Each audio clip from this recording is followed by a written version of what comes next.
Honourable Member for Dennery North. Thank you, Madam Speaker.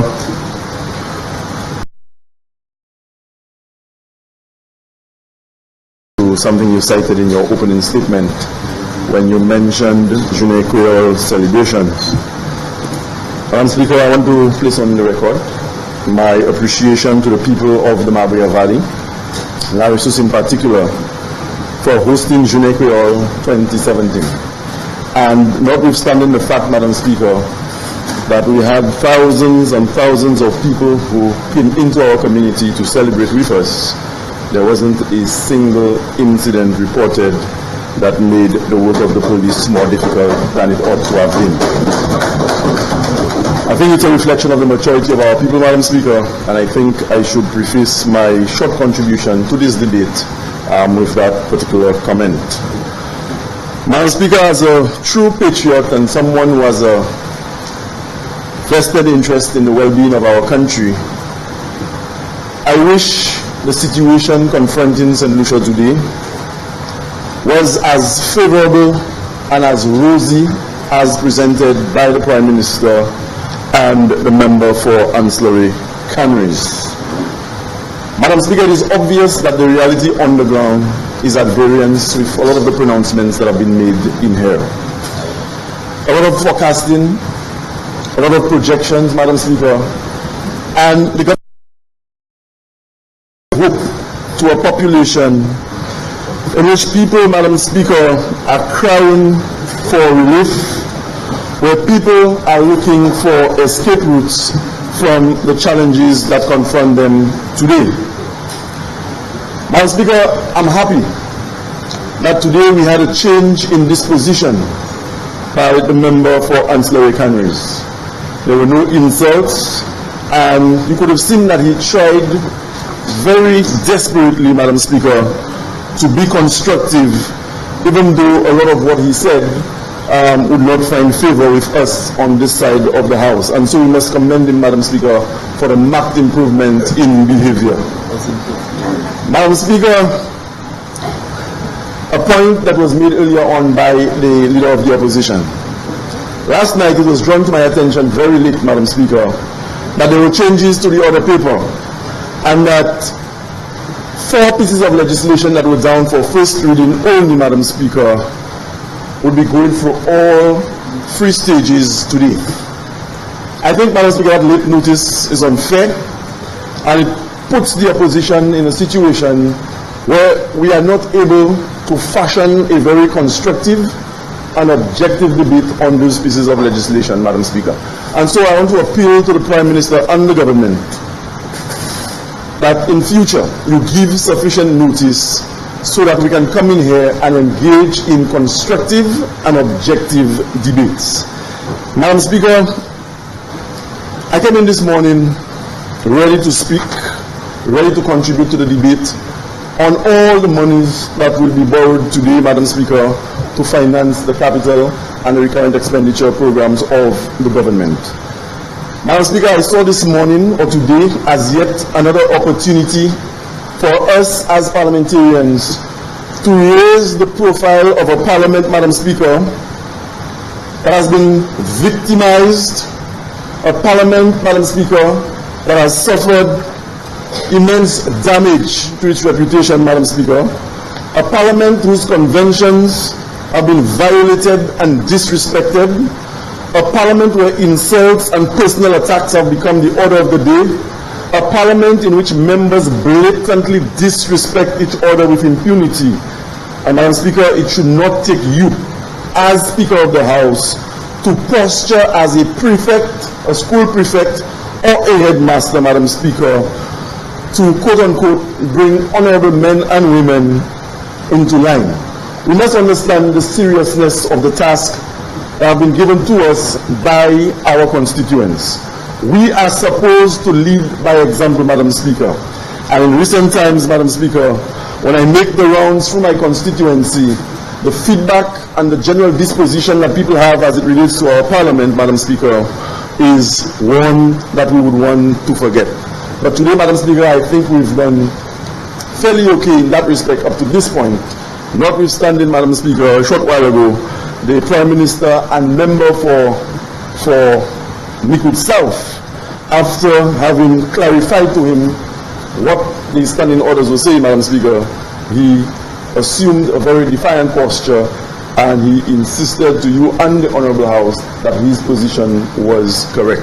But it is not my place, Madam Speaker, to interpret the standing orders and to make a pronouncement as to who is correct and who isn't correct. Madam Speaker, our country is in crisis. Financially, economically, socially, we have problems. And the problems that confront St. Lucia today, Madam Speaker, cannot be solved and they cannot be addressed by the government alone. St. Lucia is in a situation today where all hands must be on deck. The government alone does not have the answers.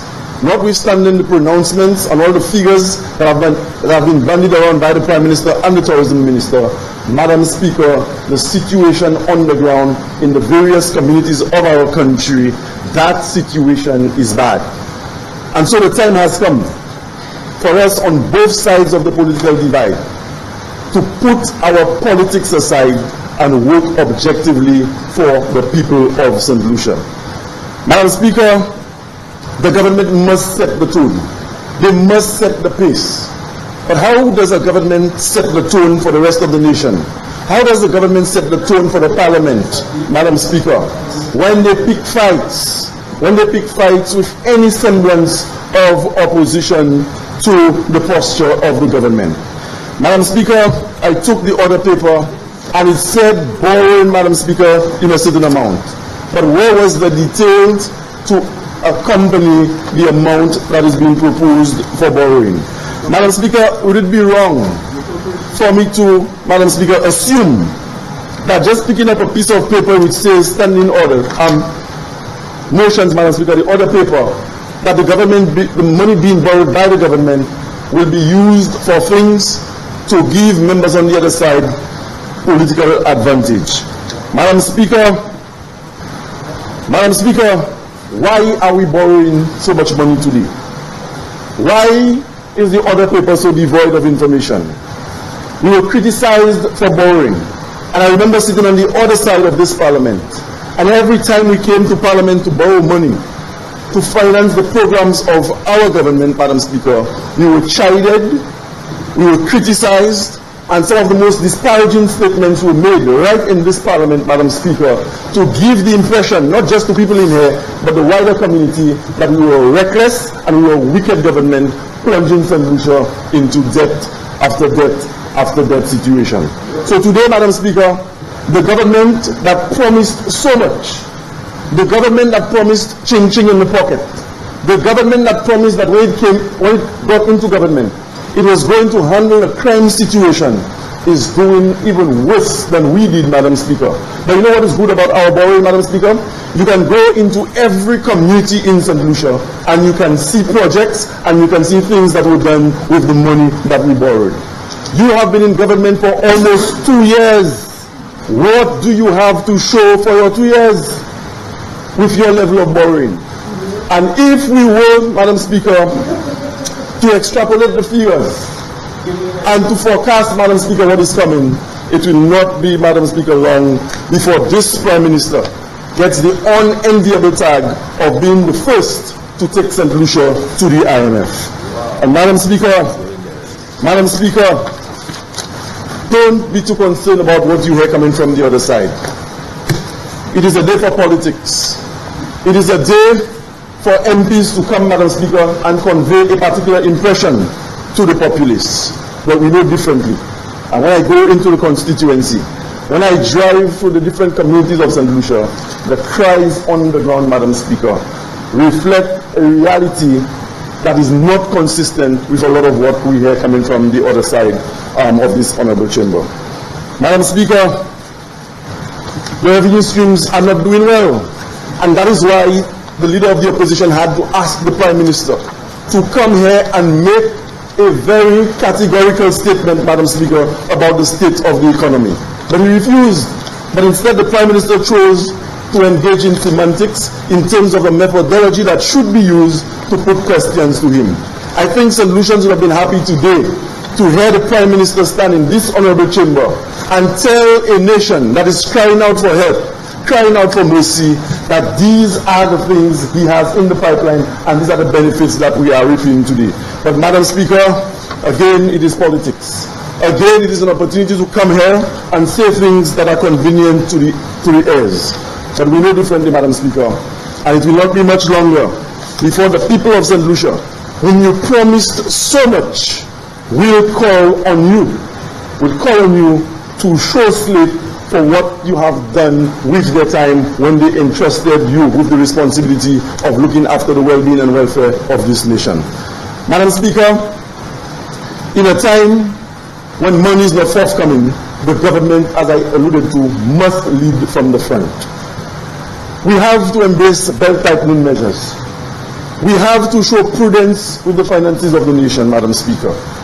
And when you can have ministers with phone bills in excess of $10,000, Madam Speaker, this is sending the wrong message to the rest of the population.